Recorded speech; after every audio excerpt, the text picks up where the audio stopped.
Another recipe, ampalaya atsara or atsarang ampalaya.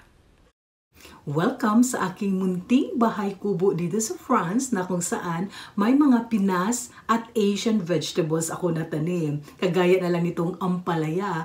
At today ay pwede nang i-harvest at may mga na-harvest na talaga akong ampalaya. Kaya magluluto tayo ng iba't ibang recipe. But first ay gusto kong i-try yung ampalaya na atsara or atsarang ampalaya or tawag din natin na ampalaya salad.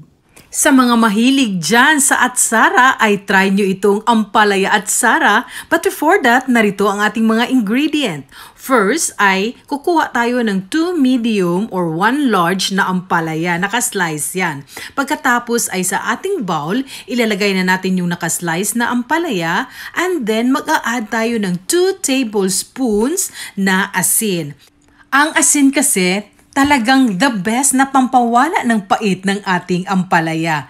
Of course, yung sa mga mahilig talaga sa ampalaya na gustong-gusto yung pait, pwede na hindi maglagay ng asin. Pero para sa akin, sa recipe na ito, ay maglalagay ako ng asin for about 20 minutes bago ko pipigain yung ampalaya. So after 20 minutes, maghuhugas tayo ng kamay, malinis-malinis talaga, and then pipigain natin little by little ang ating ampalaya para makuha yung ating mga excess na tubig dyan, na nakukuha yung pait sa ating ampalayas. After nyan, kukuha naman tayo ng bowl, lagyan ng tubig, and then huhugasan natin yung ating ampalaya. Pwede 2 or 3 times na huhugasan. And then strainer para as in dry na dry yung ating ampalaya bago natin gawing atsarang ampalaya.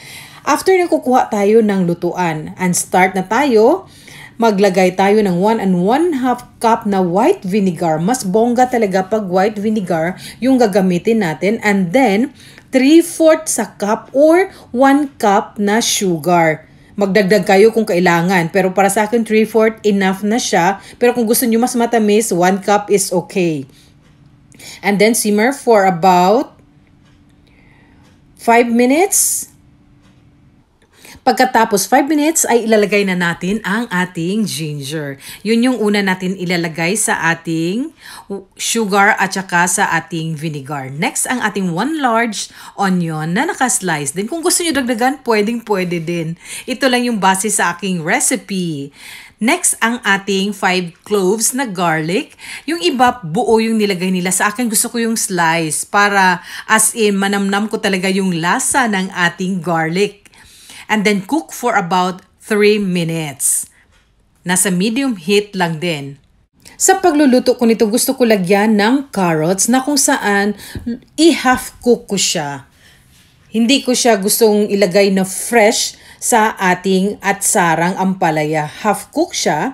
And then pagkatapos niyan ay maglalagay tayo ng 1 tablespoon na peppercorn, di ba?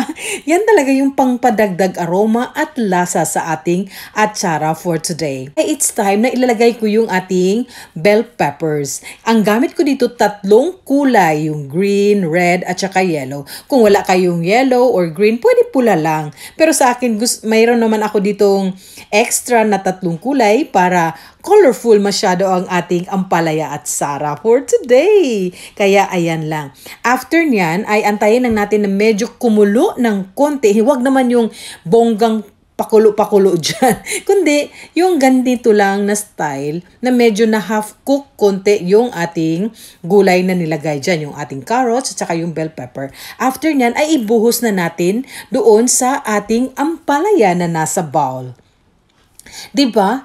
Kung susundin nyo lang talaga yung process, napakadaling gawin talaga. At kung may jar kayo or glass na pwedeng lalagyan ng ating ampalaya para ma-preserve yan at aabot ng ilang araw, weeks, or buwan, napakabongga talaga.